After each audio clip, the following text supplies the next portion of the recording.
Perjalanan Su Heng kini semakin dalam, penuh resiko, dan penuh rahasia. Dari hadiah sisik naga tingkat tinggi, hingga ucapan keras gurunya bahwa hanya mereka yang selamat yang pantas disebut rendah hati. Ia menapaki ruang harta karun, melewati mata pengawas dan jebakan tersembunyi, hingga berhasil membawa pulang bahan untuk ritual transformasi naga. Di rumah barunya, ia meracik ramuan misterius, yang semula diremehkan, namun justru berubah menjadi rebutan, menarik perhatian banyak pihak. Sementara itu, para senior mulai berebut ingin merekrutnya ke dalam tim mereka. Dan di balik semua itu, duel 6 wilayah semakin dekat, membawa tekanan, intrik, dan peluang besar bagi siapapun yang berani mengambil risiko. Sebelum kita masuk lebih dalam ke kisahnya, jangan lupa dukung channel ini dengan klik tombol subscribe dan aktifkan lonceng notifikasinya, supaya channel ini bisa terus berkembang dan makin semangat menghadirkan kisah-kisah seru lainnya. Kalau udah siap, mari kita gaskan. Di aula megah kastil, cahaya keemasan jatuh pada sosok Su Heng yang berdiri dengan penuh percaya diri. Alih-alih meminta emas atau jabatan, ia hanya menginginkan sepotong sisik naga tingkat tinggi, hadiah yang pernah memberinya kekuatan. Sang penguasa kastil menatap tajam, tersenyum samar. Apakah satu potong saja sudah cukup? Seolah menguji muridnya, apakah itu benar permintaan yang ia inginkan? Namun Su Heng tak berhenti. Kali ini ia memohon sesuatu yang lebih tulus, sebuah penghargaan untuk senior Lin Zhen. Ingatannya pun kembali ke hutan Grizzly. Saat Lin Zhen mengorbankan kekuatan utamanya demi menahan binatang buas dan menyelamatkannya. Tanpa pengorbanan itu, mungkin Su Heng takkan berdiri di aula ini, mungkin ia sudah terkubur di hutan yang mencekam.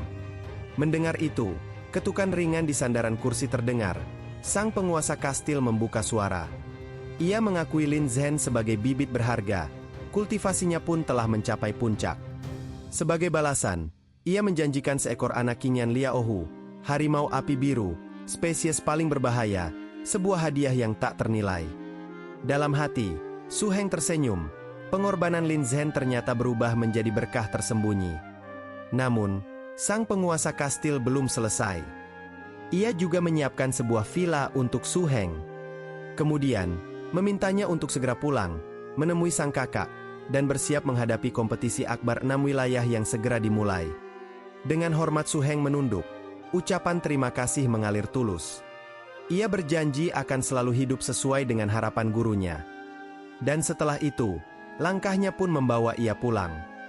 Saat Su Heng hampir melangkah keluar, suara gurunya kembali terdengar. Berat, namun penuh makna. Ia menasihati, kerendahan hati yang berlebihan justru melemahkan. Di dunia para master, hanya kekuatan yang dihormati, dan ketika harus bertarung, maka bertarunglah tanpa ragu. Sebagai tambahan, gurunya juga memberi izin. Di lantai 2 perpustakaan, selain sisik naga, ia boleh memilih 2 bahan lain, sebuah kesempatan yang langka. Dan satu kalimat terakhir terpatri dalam benaknya. Hanya mereka yang selamat, yang layak disebut rendah hati. Mendengar itu, Su Heng tersentak, pikirannya berputar, mencerna makna dalam kata-kata gurunya. Namun ia tetap menunduk hormat, berjanji dalam hati untuk selalu mengingat nasihat tersebut.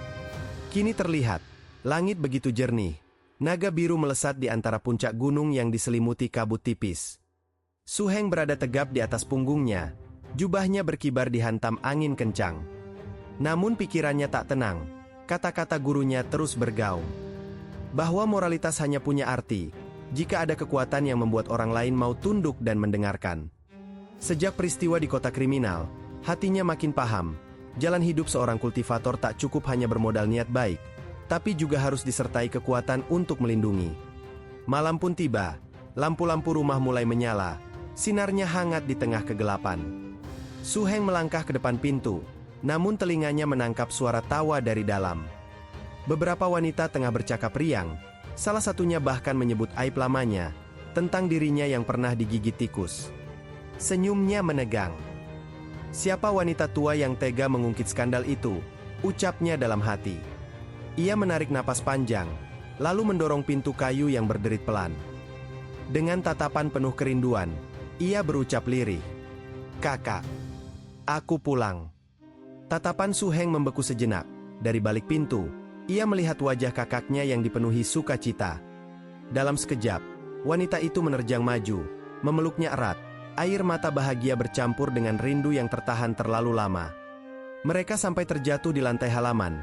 Namun sang kakak tak peduli. Ia terus berbicara penuh cemas, mendengar kabar bahwa adiknya diserang dalam perjalanan pulang. Su Heng tersenyum tipis, menenangkan dengan lembut, mengatakan bahwa semua sudah berakhir, dan dirinya baik-baik saja. Tak lama, mereka pun terduduk di depan pintu rumah, masih saling menatap dengan hangat. Namun suasana itu segera terpecah, ketika sang kakak memperkenalkan dua wanita lain yang sedari tadi memperhatikan dari dalam. Dengan penuh semangat, ia menyebut mereka sebagai rekan kerja, satu dari kantor urusan umum manajemen perkebunan, dan satu lagi dari Biro Alokasi Material.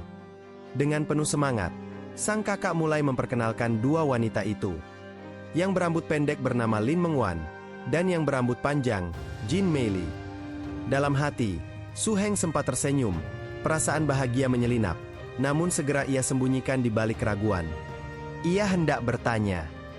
Namun, belum sempat berbicara, telinganya sudah ditarik oleh sang kakak. Anak nakal, ayah dan ibu sudah tiada, sekarang kau harus berjuang sendiri. Ucapan itu dibisikkan penuh ketegasan, membuat Su Heng tak berkutik. Tak berhenti di situ, sang kakak terus mendesak. Ia bahkan menyebut dua wanita itu sudah dipilih untuknya, dengan alasan yang membuat Su Heng terdiam. Sosok yang cocok untuk mendampingi, melahirkan, sekaligus menjaga rumah tangga, ucapnya. Tak hanya sampai di situ, ia kembali menasihati. Seorang seperti Su Heng, yang sering pergi meninggalkan rumah, harus punya seseorang yang bisa menjaganya. Mendengar itu, Su Heng hanya terdiam. Lelah menguasai tubuhnya, ia sempat memohon izin untuk beristirahat, namun omelan kakaknya langsung menggema di seluruh ruangan. Akhirnya, ia tak punya pilihan selain menuruti, duduk di meja makan yang penuh hidangan. Suasana terasa canggung. Meskipun ia menolak kencan buta ini dengan berbagai alasan, namun keinginan sang kakak tetap tak bisa ditolak. Makan malam pun berlangsung dalam diam, hingga Su Heng akhirnya mengeluarkan seekor pemburu harta karun. Sekejap, ketiga wanita itu langsung tertarik. Sayangnya, makhluk malang itu hampir botak, kepalanya dijadikan mainan oleh mereka. Malam itu begitu tenang, bulan sabit tergantung di langit, memantulkan cahaya pucat di jalan berbatu. Udara dingin menusuk perlahan, membuat napas terlihat seperti kabut tipis di depan wajah. Di kejauhan, suara kakak Su Heng menggema, menyuruhnya mengantar para wanita itu pulang. Ia hanya menjawab singkat, lalu berjalan bersama mereka. Langkah-langkah kecil terdengar jelas di kesunyian malam. Salah satu wanita mencoba mencairkan suasana, mengatakan bahwa rumah mereka tak jauh, cukup menyeberang jalan. Su Heng menggaruk kepala, canggung. Tatapannya tak pernah benar-benar berani menoleh. Yang lain tertawa kecil, berusaha membuat percakapan lebih hangat, namun Su Heng tetap kaku. Udara malam yang dingin seolah mempertegas jarak, seakan ia bukan pria yang terbiasa dekat dengan wanita. Namun tiba-tiba, di balik cahaya bulan, matanya menangkap sesuatu yang tak biasa.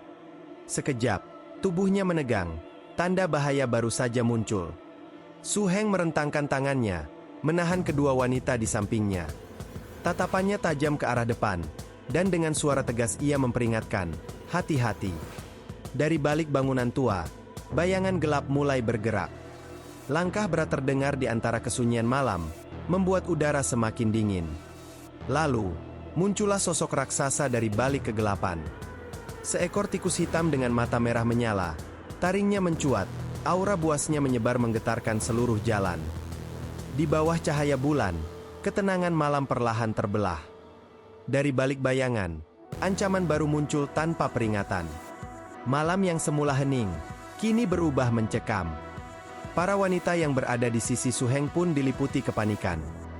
Mereka menatap ke depan, seekor tikus raksasa muncul, matanya merah menyala, auranya pekat dan buas.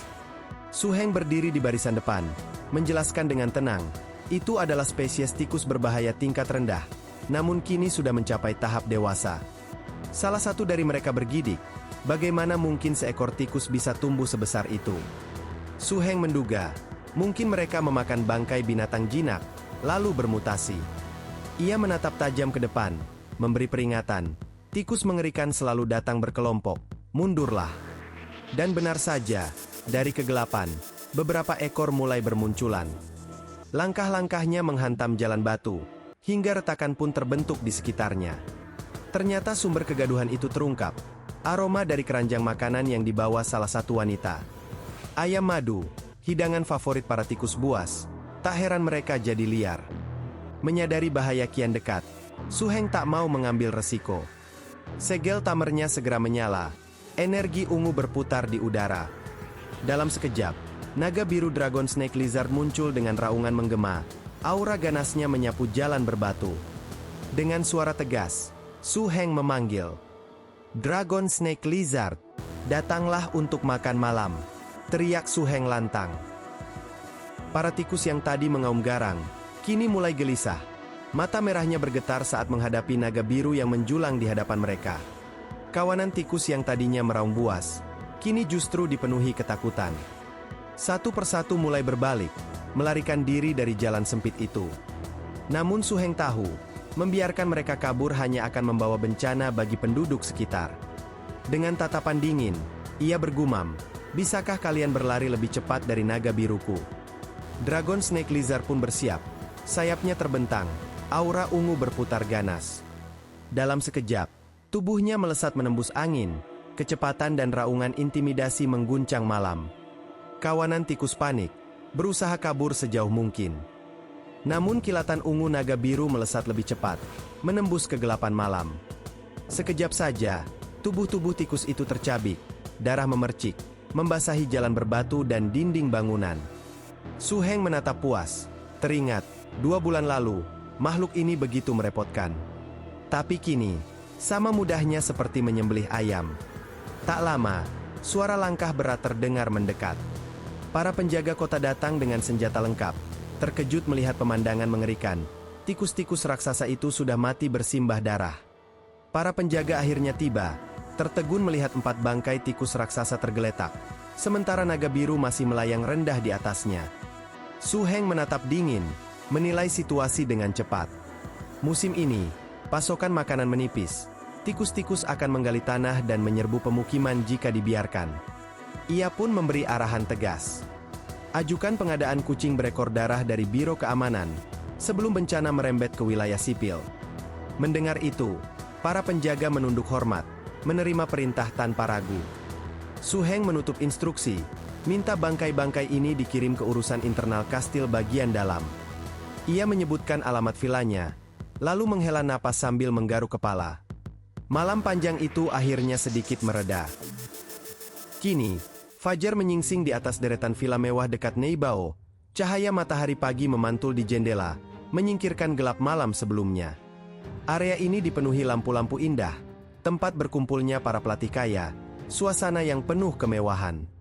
Di antara bangunan megah itu, berdiri villa nomor 73, hadiah besar dari sang penguasa kastil untuk Su Heng. Namun hadiah ini juga menimbulkan iri, terutama dari Luling, pria yang tinggal tepat di seberang. Wajahnya kerap dipenuhi kekesalan. Anehnya, setiap kali menatap Su Qing, kakak perempuan Su Heng, Luling langsung terdiam, membuat Su Heng bertanya-tanya. Apakah lelaki itu menyimpan pikiran lain tentang kakaknya?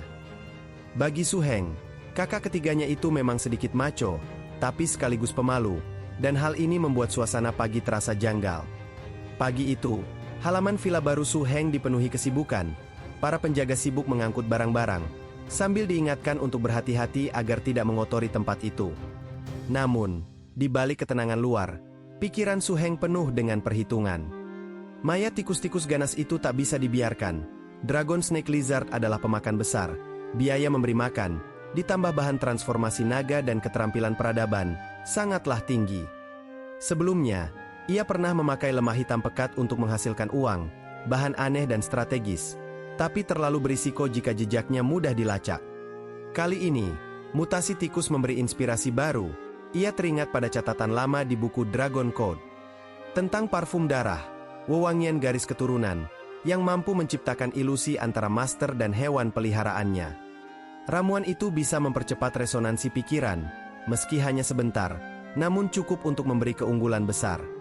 Dengan tatapan serius, Su Heng menggenggam sebuah botol kecil dari gudang penyimpanan di vilanya. Di ruang penyimpanan, Su Heng mulai membayangkan kegunaan ramuan barunya.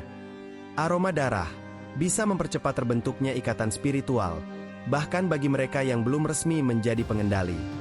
Jika digunakan pada hewan muda, ikatan dengan tuannya bisa dipercepat, menjadikannya komoditas yang sangat berharga.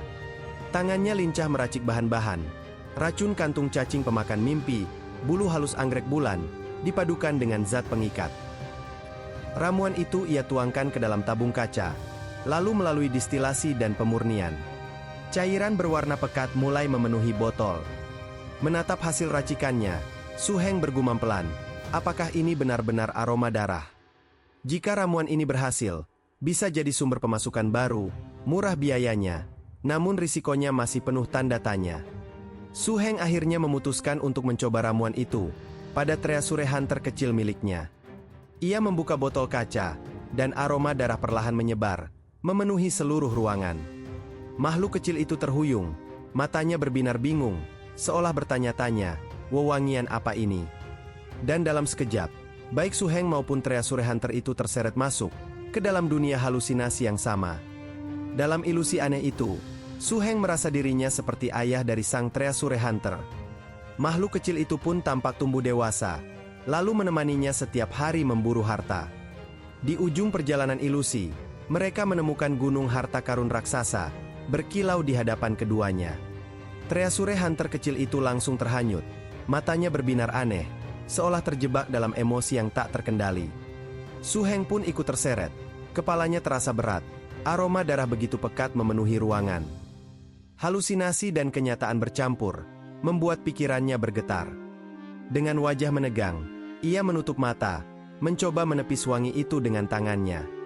Namun semakin ia berusaha, semakin terasa kuat, menekan benak dan tubuhnya. Saat aroma darah itu perlahan memudar, Su Heng hanya bisa menghela napas, menatap hewan kecil yang tampak riang tak terkendali. Di dalam benaknya, ia sadar waktunya semakin dekat, ritual transformasi naga harus segera dilakukan. Besok, ia harus berangkat ke gudang milik sang master untuk menemukan bahan-bahan yang dibutuhkan. Namun, pengaruh dari ramuan itu belum sepenuhnya sirna. Mata kecil Treasure Hunter masih berputar. Tubuh mungilnya goyah seolah mabuk oleh wangi darah yang tadi dilepaskan. Su Heng bisa merasakan aura aneh yang terus menempel pada hewan kecil itu. Dan benar saja, tanpa aba-aba, Treasure Hunter itu tiba-tiba melompat menerjang Su Heng dengan kecepatan mengejutkan. Bagi makhluk mungil itu, Su Heng kini bukan sekedar tuan. Ia menganggap Su Heng sebagai ayahnya sendiri, ikatan yang terikat begitu kuat hingga melampaui sekedar kontrak biasa. Hari-hari pun berlalu, kini terlihat Su Heng berdiri di depan gudang harta milik penguasa kastil. Seorang manajer setia mendampinginya, dengan senyum penuh arti. Ia menegur ringan, jika kau tak datang kepadaku, maka akulah yang akan mencarimu. Su Heng hanya bisa menggaruk kepala, merasa bersalah, sibuk pindah membuatnya lupa akan janji. Sang manajer tertawa, ia tahu betul kesibukan itu, lalu mengajak Su Heng melangkah masuk. Di hadapan mereka, pintu besar gudang harta perlahan terbuka. Namun bukan sekadar pintu biasa, dari celah ukiran kayu, menjulur tentakel aneh, melilit tangan manajer itu dengan kekuatan misterius. Di balik pintu raksasa itu, Su Heng melihat jelas wujud penjaga parasit. Makhluk buaya cumi yang berbahaya, dengan kekuatan bawaan yang tak tertembus. Ia bukan sekadar pelindung, melainkan penguat seluruh rumah harta, siap melahap siapa saja yang mencoba masuk tanpa izin. Hanya mereka yang mendapat janji langsung dari penguasa kastil, yang bisa membuka pintu tanpa kehilangan nyawa. Su Heng menarik napas dalam, dan mulai membandingkan. Bahkan gudang harta ketua Su pun tak sebanding dengan kemegahan ini. Dan akhirnya, pintu besar itu berderit perlahan, mengeluarkan aroma khas harta karun dari dalamnya. Sang manajer menatap Su Heng dengan senyum penuh arti, menjelaskan bahwa perbendaharaan lantai 2 adalah cadangan tulang punggung tempat berkumpulnya Black Lantern. Ia mengaku, selama bertahun-tahun mengikuti penguasa kastil, baru kali ini melihat seorang pengemudi kelas rendah diberi izin mengambil 3 benda sekaligus. Dengan nada tegas, ia berpesan, jangan sampai mengecewakan sang penguasa. Su Heng pun membungkuk hormat, mengucap terima kasih, sambil menyebut kini ia punya supervisor untuk membimbing langkahnya. Begitu pintu terbuka lebar, Su Heng melangkah masuk, matanya disambut pemandangan luar biasa. Berbeda dengan gudang milik kepala Su yang berantakan, Rumah harta lantai 2 ini rapi bagaikan perpustakaan raksasa. Deretan laci penyimpanan berjejer tak berujung. Beberapa kotak dilapisi kaca bening berkilau, memancarkan cahaya samar seperti fluoresensi. Langkah Su Heng bergaung pelan di antara deretan laci raksasa. Suara pantulan kakinya seperti ditelan oleh keheningan ruang harta. Dalam hati ia bergumam, jangan sampai mengecewakan penguasa kastil. Aku harus bijak, tidak boleh serakah. Wajahnya penuh kewaspadaan. Dari sudut ruangan, sinar samar jatuh pada sosok mengerikan. Seekor Evil Eye Monitor, tubuhnya menyerupai gurita berwarna ungu, dengan tentakel yang bergerak perlahan, dan satu mata besar yang berputar, menyorot tajam ke arah Su Heng. Tatapan itu menusuk, seolah menelanjangi setiap gerakannya, lebih tajam daripada cahaya röntgen. Su Heng menarik napas dalam, menatap sekeliling. Jika di sini ada mata pengawas, entah berapa banyak lagi jebakan dan sistem keamanan yang berlapis-lapis, pikirnya sambil mengepalkan tangan. Ia kemudian melirik segel tamer di tangannya, berbisik pelan seolah takut didengar dinding. Binatang kecil, kali ini kau hanya bisa berburu harta melalui Yuinwu. Bantu aku menemukan sisik naga, dan 2 bahan yang kubutuhkan untuk transformasi naga.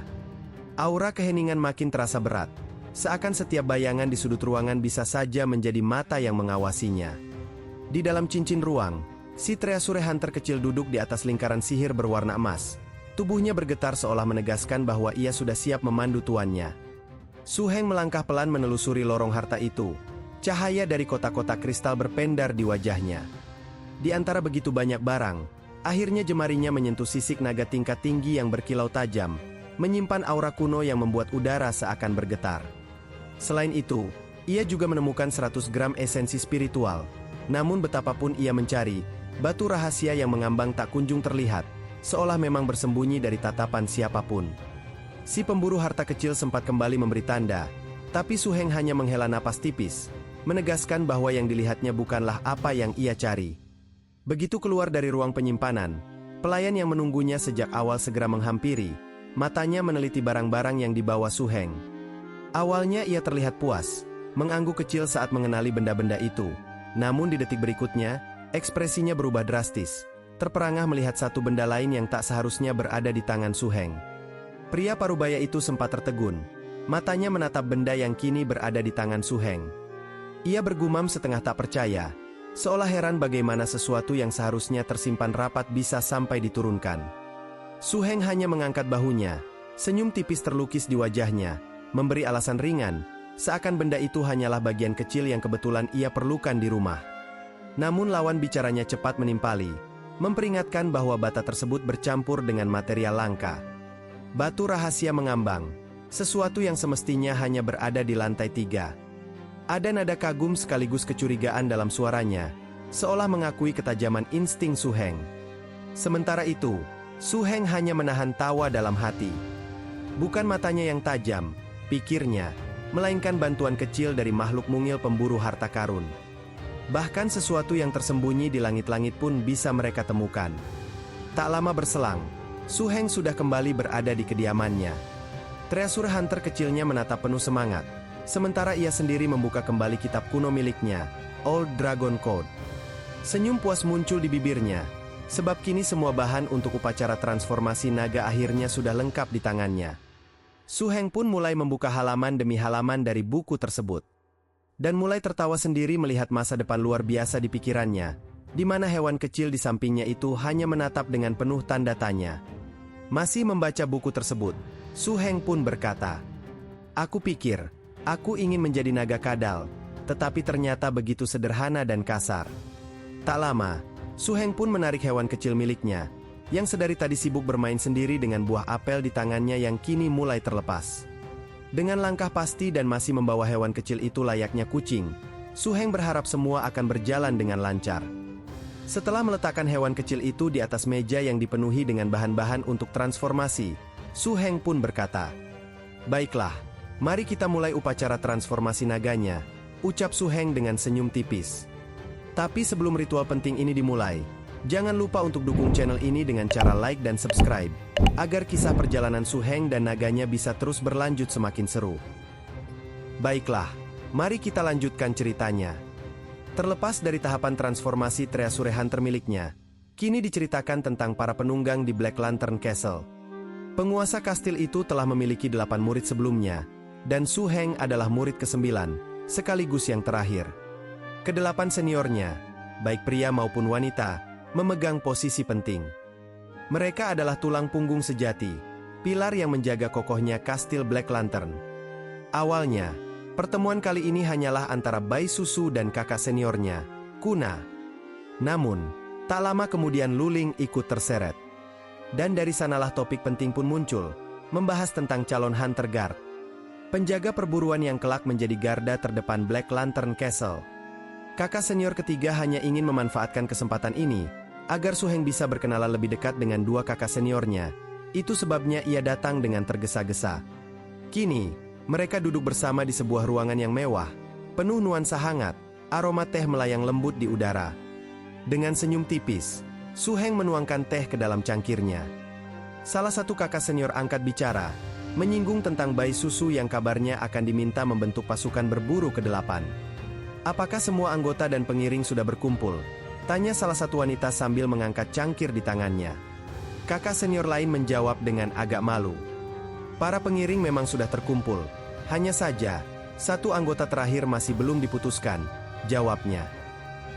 Dari samping, Su Heng tampak terdiam, namun di dalam kepalanya, suara kecil dari Treasure Hunter miliknya tiba-tiba muncul menggoda pikirannya.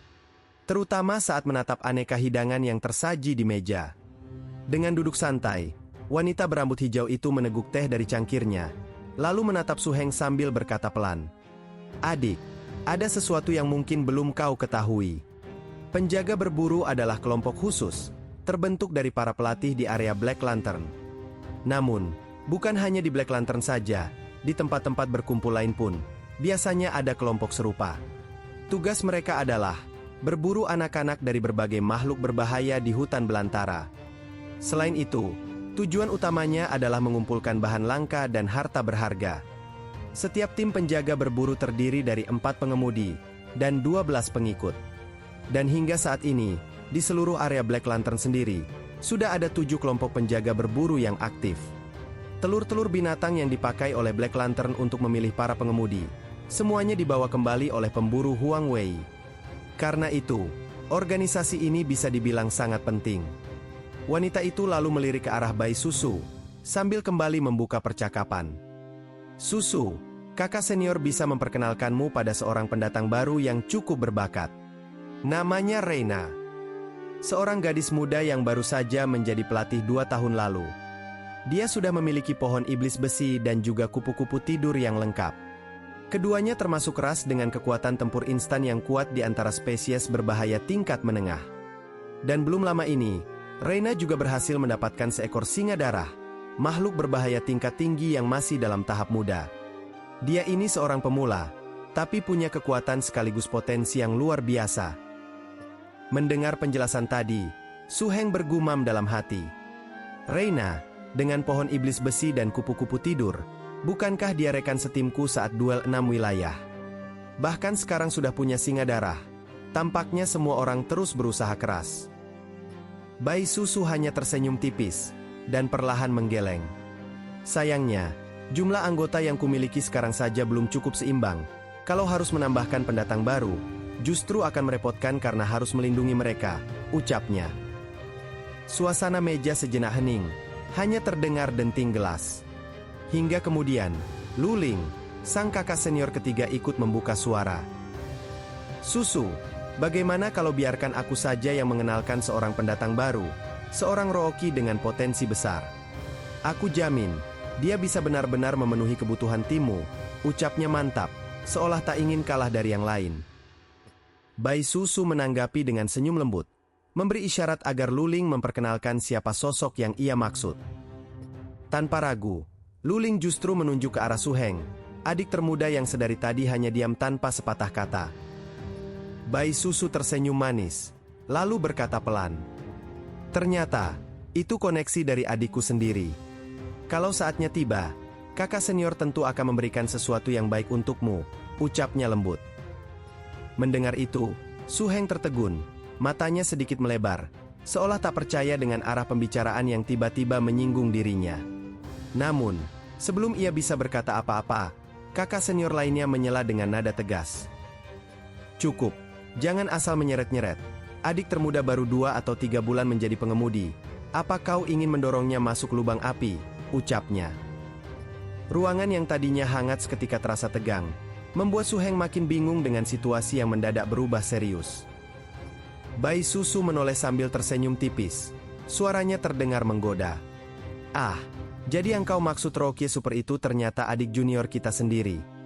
Lu Ling tertawa lebar, matanya penuh percaya diri. "Benar sekali, yang ku maksud adalah dia, Super Rocky kita, Su Heng." Dengan santai, ia meletakkan cangkir tehnya, lalu menjawab celetukan senior berambut hijau. "Aku tidak sedang membuat masalah, Xiao Qi," ucap Lu Ling. Tak berhenti di situ, Lu Ling berdiri dan menepuk bahu Su Heng, seolah ingin menegaskan ucapannya. Jangan lihat dia hanya sebagai pengemudi yang baru 3 bulan dan hanya memegang satu hewan peliharaan, karena hewan itu bukanlah peliharaan sembarangan. Suara Lu Ling makin tegas. Hampir seperti sebuah pengakuan, Dragon Snake Lizard milik adik junior ini, bahkan sebulan lalu saat aku menjaga pertahanan di utara, kekuatannya sudah menunjukkan tanda-tanda pertumbuhan luar biasa. Ruangan pun mendadak hening, seolah semua orang tengah menimbang ucapan Lu Ling dan menatap Su Heng dengan pandangan berbeda. Lu Ling terkekeh sambil menepuk bahu Su Heng. "Menurut bakatmu, adik junior, setelah Grizzly Lin dan kelompoknya, bisa jadi ini sudah akhir dari masa pertumbuhan." Su Heng hanya membalas dengan ekspresi datar, sedikit canggung, seolah malas menanggapi. Tak berhenti di situ, Lu Ling menoleh pada 2 senior perempuan dan melontarkan kalimat setengah mengejek. "Kalau begitu, mungkin ini yang disebut pertumbuhan terlambat." Kedua wanita itu sontak menunjukkan wajah jengkel, jelas tak senang dengan provokasi tersebut. Bai Susu malah tersenyum tipis, nada suaranya terdengar menggoda. "Spesies berbahaya tingkat tinggi, bukankah itu artinya dia bisa dianggap super Rocky?" ucapnya mencoba memuji. Siaki ikut menimpali dengan penuh rasa ingin tahu. "Adik junior, apakah benar Dragon Snake Lizard milikmu sudah mencapai tahap akhir pertumbuhan?" Tanpa menjawab panjang lebar, Su Heng hanya mengangkat tangannya. Segel Tamer mulai menyala. Ia pun bergumam, "Cukup, biarkan mereka lihat sendiri." Tak lama, kilatan ungu mulai berputar, lalu tubuh besar naga biru itu muncul dari segel. Kepakan sayapnya hampir merobohkan perabotan di ruangan mewah itu. Su Heng sempat menepuk kening, resah melihat furnitur berantakan akibat kemunculan mendadak makhluk buasnya. Lu Ling yang menyaksikan dari dekat hanya bisa menggeleng kagum. "Dengan bentuk tubuh dan aura seperti ini, kalau kau tak berhasil bertahan sampai tahap akhir pertumbuhan, aku pasti tak akan percaya. Apalagi, baru kemarin naga ini mencapai fase itu." Xiao Qi pun menyusul dengan senyum puas. "Adik junior, yang paling kau kurang saat ini hanyalah pertarungan nyata. Ikutlah denganku, aku akan membawamu turun ke medan sebenarnya. Dan, di sanalah kau bisa mengasah kemampuanmu sepuasnya." Bai Susu tak mau kalah. Ia mengangkat wajah dengan anggun, mencoba menegaskan bahwa pasukannya masih kurang 1 orang. Seakan memberi sinyal, matanya sesekali melirik ke arah Su Heng.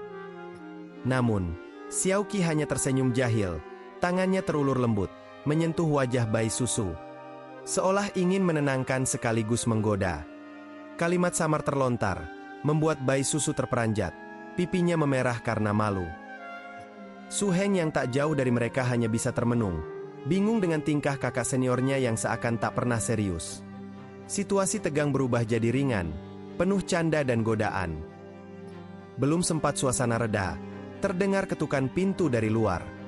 Lu Ling mengangkat kepalanya, bergumam pelan dengan nada heran, seakan tak menyangka rumah itu akan kedatangan tamu lagi. Pintu pun terbuka perlahan. Seorang pemuda muncul, dengan pakaian rapi dan sikap percaya diri. Dia adalah Tim, putra Papa Jolly, sekaligus pewaris apotek tempat Su Heng menitipkan parfum darah miliknya. Demi menghadapi konfrontasi besar antara 6 wilayah, Su Heng mulai menyiapkan langkah baru. Ia berencana mengganti seluruh parfum darah lama dengan ramuan hasil racikan terbarunya, berharap bisa memberi kekuatan tambahan bagi Dragon Snake Lizard secepat mungkin. Parfum darah ini memang obat baru, belum pernah beredar di tempat berkumpul Black Lantern. Harganya pun selangit, mencapai 100.000 per botol. Karena itu, pasar tak pernah benar-benar terbuka untuknya. Selama ini, Su Heng hanya bisa menitipkan ramuan itu di apotek secara gratis untuk percobaan penjualan. Hasilnya pun belum begitu memuaskan. Namun hari ini, sesuatu terasa berbeda. Tim Putra Papa Jolly datang dengan sikap misterius. Dengan serius ia menyampaikan niatnya untuk membeli parfum darah dalam jumlah besar. Tak lama kemudian, Su Heng melangkah masuk ke dalam apotek. Pemiliknya langsung menyambut dengan ramah, lalu mengutarakan maksudnya. Ia berkata bahwa kali ini ingin membeli lebih dari 10 botol. Su Heng meletakkan kotak berisi ramuan di atas meja, lalu menanggapi dengan nada tegas. Ia menjelaskan bahwa parfum darah baru dijual sebagai sampel selama 10 hari terakhir, dan menegaskan dirinya tidak menerima pembelian secara utang. Pria itu buru-buru meluruskan dengan senyum penuh keyakinan. Ia menjelaskan bahwa Su Heng salah paham. Ia tidak datang untuk berhutang, melainkan siap membayar tunai. Berapapun jumlah yang diminta, ia akan sanggupi. Dari samping, anak pemilik apotek tersebut ikut menambahkan, menyodorkan beberapa kartu tebal di atas meja.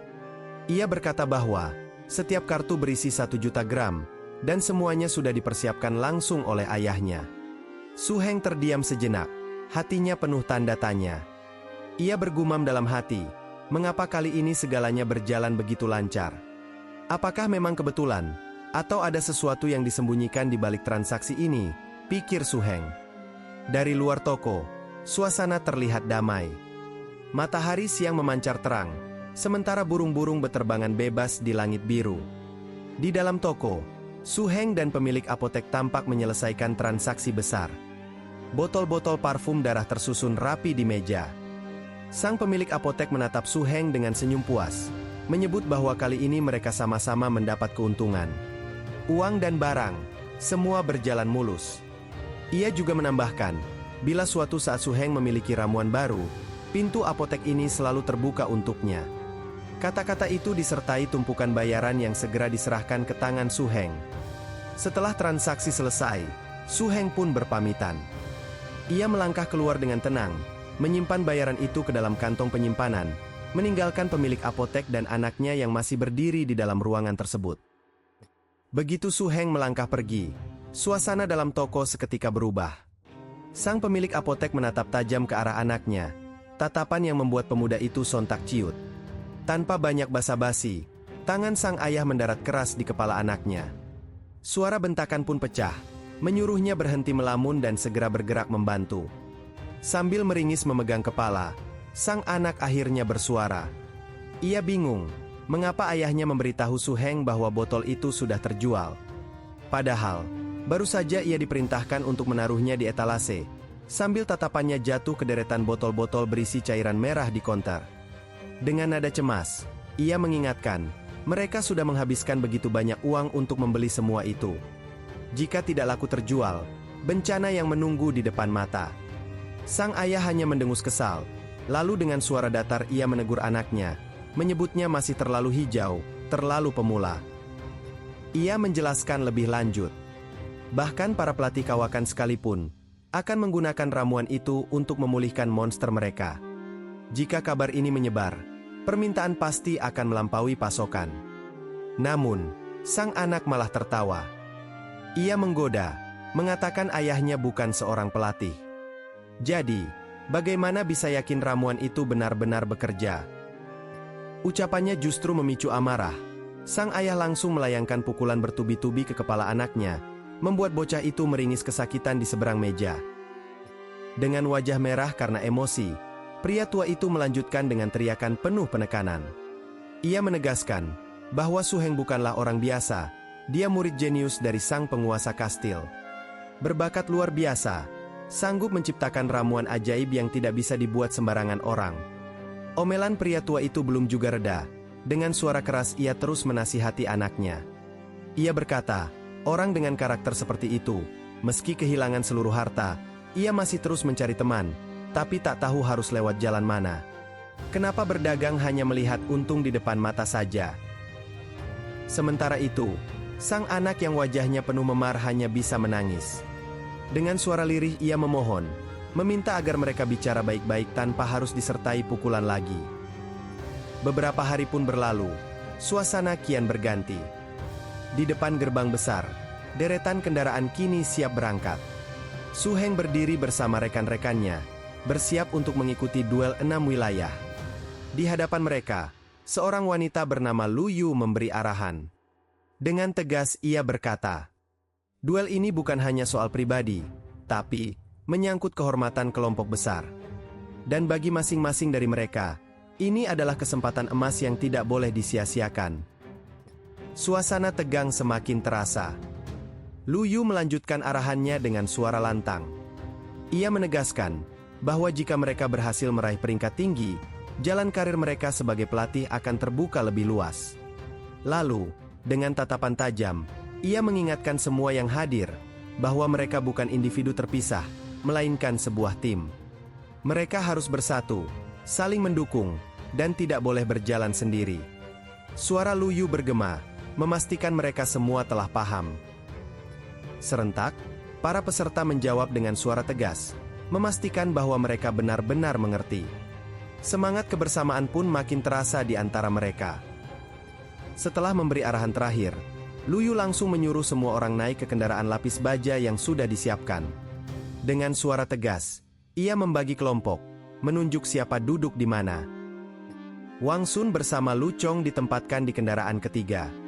Lei Na bersama Lin Yuxin diarahkan menuju kendaraan kedua. Sementara itu, Lu Yu menoleh pada Su Heng. Lalu dengan nada mantap ia berkata, bahwa Su Heng akan ikut bersamanya di kendaraan pertama. Keputusan itu membuat Su Heng agak terkejut, namun ia tetap mengikuti arahan tanpa banyak bicara. Sementara itu, di dalam mobil lain, terdengar suara gerutuan pelan. Salah satu dari mereka merasa iri dan mengeluh, mengapa selalu Su Heng yang mendapat kesempatan bagus. Nada omelannya terdengar jelas, penuh rasa ketidakadilan. Wang Sun masih menggerutu, namun Luo Chong hanya tertawa kecil dan mencoba menenangkannya. Dengan nada santai ia berkata, mungkin Su Heng memang diperlakukan khusus karena statusnya sebagai pendatang baru.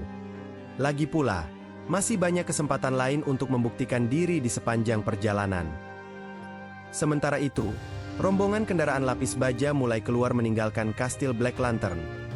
Derap roda baja mereka bergema di antara tebing-tebing tinggi, membawa semangat yang kian menegang menjelang duel 6 wilayah. Jika dibandingkan dengan hutan Grizzly, lokasi arena duel kali ini memang lebih jauh. Namun berkat jalan yang terbuka lebar tanpa hambatan, perjalanan hanya memakan waktu 2 hari untuk sampai ke tujuan.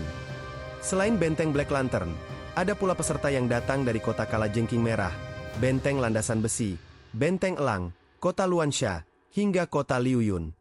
Semua wilayah itu mengirimkan wakil terbaik mereka. Meskipun Kastil Black Lantern dikenal kuat dan disegani, 5 negeri lainnya juga memiliki cara mereka sendiri untuk menjaga kekuatan dan kehormatan. Siapa yang akan keluar sebagai pemenang di duel kali ini, masih menjadi misteri yang membuat suasana semakin tegang. Malam perlahan turun, langit gelap menyelimuti area perkemahan tempat semua peserta duel 6 wilayah berkumpul. Cahaya api unggun menari, memantulkan bayangan di antara tenda-tenda yang berdiri tegak. Di salah satu sudut, terlihat camp yang dipimpin oleh Lu Yu. Dengan suara tegas, ia membagi tugas kepada para penjaga. Grup ketiga, kalian berjaga di paruh malam pertama dan pastikan benteng di sekitar aman. Grup pertama dan kedua, segera atur persediaan makanan, tegas Lu Yu. Mendengar itu, para penjaga serempak mengangguk dan menjawab dengan tegas, menandakan kesiapan mereka menjalankan tugas. Sementara itu, Su Heng duduk tak jauh dari sana. Tangannya sibuk menyiapkan makanan untuk bis miliknya, tapi matanya sesekali menatap ke arah para penjaga yang bekerja dalam disiplin. Dalam hati ia bergumam, pelatihan khusus yang sesungguhnya mungkin masih lama dimulai, jadi tak ada salahnya melakukan pemanasan lebih dulu. Su Heng yang tadinya sibuk dengan panci masakannya, tiba-tiba merasakan sesuatu yang aneh. Pandangannya tertuju pada tangannya, di mana segel tamer berkilau tanpa ia sadari. Seketika, senyum tipis terukir di wajahnya. "Oh, sepertinya kau menemukan sesuatu lagi ya," gumamnya lirih, menahan rasa kagum. Dengan cahaya keemasan yang muncul, Treasure Hunter miliknya keluar dari segel. Hewan mungil itu berjingkrak riang, lalu menunjuk ke arah perutnya seolah ingin memperlihatkan sesuatu. Su Heng terbelalak, matanya berbinar penuh kegembiraan. Tidak salah lagi, ini sisik naga, keturunan naga yang diwarisi kekuatan dari sisik tingkat tinggi. Batinnya berteriak girang, sulit menyembunyikan rasa bahagianya. Su Heng tiba-tiba teringat sesuatu. Mungkinkah, setelah melahap batu rahasia yang mengambang, Treasure Hunter kecil ini juga mampu terbang, pikirnya. Dengan rasa penasaran, ia pun melepaskannya dari genggaman. Benar saja, tubuh mungil itu perlahan melayang di udara. Su Heng langsung tersenyum lebar, lalu memeluk hewan kecil itu dengan penuh kebahagiaan. Tak lama kemudian, terdengar tepukan tangan dari arah depan. Lu Yu muncul sambil mengingatkan para penunggang agar memberi makan bis mereka terlebih dahulu. Ia menekankan, kondisi mereka harus tetap prima menjelang kompetisi. Malam itu terasa semakin pekat. Api unggun berkobar pelan di tengah perkemahan, menyinari bayangan yang berkelebat di antara tenda. Wang Sun dan Luo Chong terlihat sibuk menyiapkan makanan. Tangan mereka cekatan mengiris bahan-bahan yang tersisa. Lu Yu memperhatikan keadaan, matanya menyapu sekeliling, namun tak menemukan sosok Su Heng di antara mereka. Sebuah tatapan dingin muncul dari Luo Chong, penuh nada meremehkan, seolah menganggap keberadaan Su Heng tak lebih dari bayangan asing yang membawa beban darah campuran. Gerakan pisaunya yang menebas bahan makanan terasa seperti ejekan, dingin dan penuh sindiran tersembunyi. Di udara yang dingin, kata-kata tak lagi perlu terdengar, karena sikapnya sendiri sudah cukup untuk menunjukkan rasa sinis yang disembunyikan. Suasana seketika menjadi tegang, dan dari kejauhan, Su Heng menoleh, merasakan arah tatapan yang seakan menusuknya dalam hening. Hewan kecil itu menangkap hawa sindiran yang baru saja terucap, dan amarahnya pun mulai menyala. Bulu-bulunya bergetar halus, matanya menyipit tajam, seolah tak sudi dirinya dan tuannya dianggap remeh. Di dalam benaknya, Su Heng menyingkap pemahaman tentang binatang bersisik, makhluk berbahaya dengan perisai alamiah di tubuh mereka. Binatang bersisik merah, makhluk berlapis zirah, hingga monster api yang kulitnya ditempa nyala neraka, semua termasuk dalam golongan itu. Sedangkan binatang sisik darah campuran adalah keturunan dari garis darah monster bersisik yang bercampur dengan spesies berbahaya lainnya. Dan kini, di tengah bara api unggun yang berderak, Su Heng merasakan sesuatu yang tak biasa. Bukan hanya dirinya yang merasa tersulut, melainkan ada lebih dari satu jiwa yang bergolak dalam ketidakpuasan. Udara malam yang dingin perlahan menegang, seolah ada sesuatu yang diam-diam bangkit dari balik kegelapan. Tatapan sang hewan kecil berubah liar, seakan siap melompat kapan saja. Sementara jauh di dalam hatinya, Su Heng tahu, malam ini mungkin bukan sekedar ujian kesabaran, tapi pertanda akan datangnya badai yang lebih besar. Dan badai itu bisa saja pecah kapan saja. Apa yang sebenarnya menunggu di balik rasa tidak puas itu? Sebuah bentrokan kecil antar ego, atau awal dari kekacauan yang bisa mengguncang seluruh camp? Jawabannya hanya ada pada waktu. Dan waktu itu tampaknya semakin dekat. Biar nggak ketinggalan kelanjutan kisah epik ini, jangan lupa dukung dengan like, share, dan subscribe, supaya perjalanan Su Heng dan naga birunya bisa terus berlanjut dengan lebih seru lagi. Terima kasih.